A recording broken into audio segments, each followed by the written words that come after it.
और दोस्तों अभी अभी सीमा हैदर को लेकर इस वक्त की सबसे बड़ी खबर आ रही है। अपनी ही कहानी में फंस गई सीमा हैदर। पाकिस्तानी हसीना को सचिन के साथ फिर उठा ले गई एटीएस। सीमा हैदर ने एटीएस की पूछताछ में कई गहन राज उगल दिए। भारत आने से पहले 70,000 का पाकिस्तानी रुपये में मोबाइल खरीदा था। आखिर 70,000 रुपए कहां से लाई सीमा? और सचिन के हाथ पर ऐसा क्या लिखा हुआ है कि सीमा हैदर ने पाकिस्तान आने से ही सचिन को रोक दिया था? कोई बड़ी अनहोनी की आशंका थी। सीमा ने एटीएस के सामने एक के बाद एक कई ऐसे गहन राज उगले। सचिन से पहले भी सीमा दिल्ली एनसीआर के कई लड़कों से बातचीत करती थी। क्या सचिन के प्यार से भी सीमा बेवफाई करने वाली थी या सचिन का प्यार सच्चा है? सीमा ने कह दी बड़ी हैरान करने वाली बात। यूपी की एटीएस पूछताछ के दौरान कुछ और खुलासे सामने आए। जन्म के समय के बाद ही पाकिस्तान में आईडी कार्ड बन जाते हैं, जैसे हमारे आधार कार्ड बनते हैं वैसे ही। लेकिन आखिरकार फिर सीमा हैदर ने पिछले साल ही क्यों बनाया था अपना आईडी कार्ड? सीमा हैदर का पकड़ा गया झूठ। सोशल मीडिया पर फर्जी आईडी मिलने के बाद यूपी एटीएस कराएगी अब लाई डिटेक्टर टेस्ट भी। यानी सीमा हैदर की अब झूठ पकड़ने वाली मशीन से जांच की जाएगी कि क्या सीमा हैदर सच बोल रही है या झूठ। क्योंकि सीमा हैदर सारे सवालों का घुमा फिरा कर जवाब दे रही है और बार बार एक ही ओर इशारा कर रही है कि मैं अपने सच्चे प्यार सचिन के लिए भारत आई हूँ। लेकिन ये बात आसानी से भारत की सुरक्षा एजेंसियों और यूपी एटीएस के गले नहीं उतर रही है। सीमा और सचिन ने करीब 10 घंटे तक यूपी एटीएस के सवालों का सामना किया। नोएडा के बाद अब दिल्ली लेकर आ गई है एटीएस की टीम इन दोनों को और दिल्ली में इनका लाई डिटेक्टर टेस्ट कराया जाएगा। मशीन से पकड़ा जाएगा इनका झूठ। यूपी पुलिस ने इसी बीच एक और बड़ा खुलासा भी किया कि सीमा हैदर अपने प्रेमी सचिन के साथ नोएडा से भी फरार होने वाली थी और इसीलिए सीमा हैदर ने भारतीय वेशभूषा बनाई थी। सीमा हैदर ने भागने का प्लान भी बना लिया था मगर सक्सेस नहीं हो पाया। एक के बाद एक यूपी एटीएस की पूछताछ में सीमा हैदर के झूठ की कोई सीमा ही नहीं रही। कई रात से पर्दाफाश हुआ। आइए दोस्तों मैं आपको बताता हूँ इस वक्त की एक एक करके 5 बड़ी खबरें सीमा हैदर मामले से जुड़ी। देखिए एक तो इसमें प्रशासन की भी बड़ी लापरवाही निकल कर आ रही कि सीमा के 4 मोबाइल की अभी तक भी फोरेंसिक लेबोरेटरी में जांच नहीं हो पाई। सीमा हैदर का कहीं आईएसआई से कनेक्शन है या नहीं? पाकिस्तान से भारत आने की पूरी कहानी की वापस जांच की जाएगी। रिवर्स वेरिफिकेशन किया जाएगा सीमा हैदर का।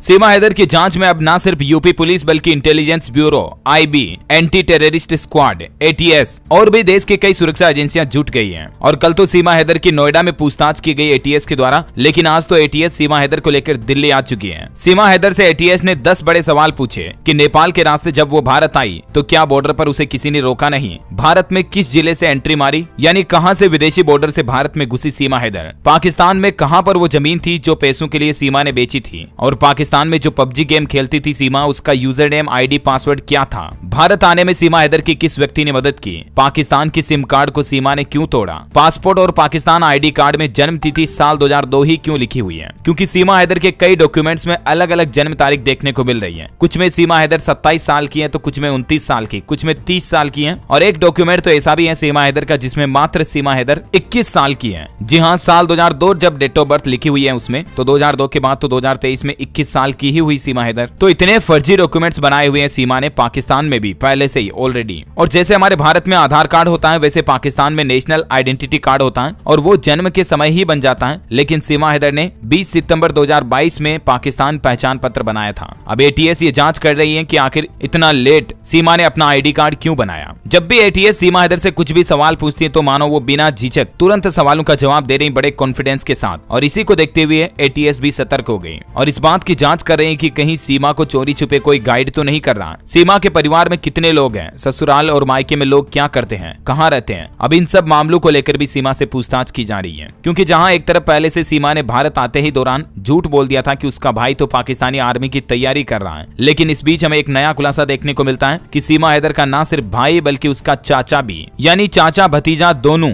पाकिस्तानी आर्मी में भर्ती है और इसीलिए सीमा हैदर का एजेंट या जासूस होने का शक और भी बढ़ जाता है। अब आज सीमा हैदर को दिल्ली ले जाया गया। यहाँ भी देर रात सीमा हैदर से पूछताछ की जाएगी और देखते हैं क्या कुछ नए खुलासे हमें देखने को मिलते हैं। मैं आपको बताता रहूंगा न्यूज अपडेट हमारे इसी चैनल डीएलएस न्यूज के माध्यम से। आपको क्या लगता है दोस्तों, सीमा क्या वाकई में प्यार के लिए आई या जासूसी के एंगल से? आपकी राय विचार नीचे कमेंट करके बताइएगा। इस वीडियो को लाइक और शेयर करना, डीएलएस न्यूज चैनल को सब्सक्राइब करके बेल आइकन जरूर दबा देना तमाम बड़ी खबरें, मुख्य समाचार देखते रहने के लिए। जय हिंद, जय भारत, वंदे मातरम।